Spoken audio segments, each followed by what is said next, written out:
ഒരു വെക്കാഡോ ജ്യൂസ് ആയാലും വെക്കാഡോ ഇങ്ങനെ പൊട്ടിക്കണോ അങ്ങനെ പൊട്ടിക്കണോ എന്നുള്ള ചിന്തയിലാട്ടോ എനിക്ക്. എന്ന് പറഞ്ഞാൽ ഇത് പൊട്ടിക്കുന്നത് കുറച്ച് പാടാണ്. പൊട്ടിച്ചെടുത്തതും അതിൻ്റെ കുരു അപ്പം തന്നെ താഴെ പോയിട്ടുണ്ടായിരുന്നു. പിന്നെ ആ സംഭവം ഇളക്കി മാറ്റി അതിനേക്കാൾ പാടായിരുന്നു. എന്തൊക്കെ പറഞ്ഞാലും ആകത്തിരിക്കുന്ന സാധനം ഭയങ്കര പാടാണ്. കാണുമ്പോൾ സോഫ്റ്റ് ആയാലും അത് ഭയങ്കര പാടാണ് കേട്ടോ. പിന്നെ ഇത് പിച്ചാത്തി കൊണ്ടാണ് ഞാൻ എടുത്തത്. പിന്നീട് അത് തോരൻ അരക്കുന്ന കണക്ക് നമ്മൾ അരച്ചെടുത്തു കേട്ടോ. ഇത് എടുത്തതിൽ ഏറ്റവും കൂടി എന്ന് പറയുന്നത് അടപ്പ് തുറക്കാനായിരുന്നു പാട്. എൻ്റെ നഖമൊക്കെ നല്ല രീതിയിൽ ഇളകി പോയിട്ടുണ്ടായിരുന്നു. പിന്നീട് അതിലേക്ക് കുറച്ച് പാല് പൊട്ടിച്ച് വെച്ചിട്ടുണ്ടായിരുന്നു. പാല് പൊട്ടിച്ച് വെച്ചപ്പോഴാണ് എനിക്ക് നല്ലൊരു പണി കാത്തിരിപ്പുണ്ടായിരുന്നു. പിന്നെ അതിലേക്ക് കുറച്ച് പഞ്ചസാര ഇട്ട് കൊടുത്തിട്ടുണ്ടായിരുന്നു. പാൽ നിറച്ച് വെച്ച് കൊടുത്തിട്ടുണ്ടായിരുന്നു. അപ്പം അതിലേക്കുള്ള സാധനങ്ങളെല്ലാം തെറിച്ച് പോകാൻ തുടങ്ങി.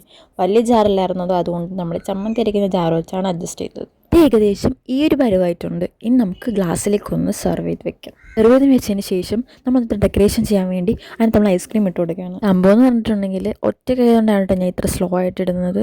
ഇത് കുടിച്ചതിന് ശേഷം എനിക്ക് കുടിക്കുന്ന ഒരു ഫീലാണ് കേട്ടോ കിട്ടിയത്. രാത്രി ആയതുകൊണ്ട് വ്യക്തമായിട്ടൊന്നും കാണാൻ പറ്റത്തില്ല. അപ്പം അത്രയേ ഉള്ളൂ.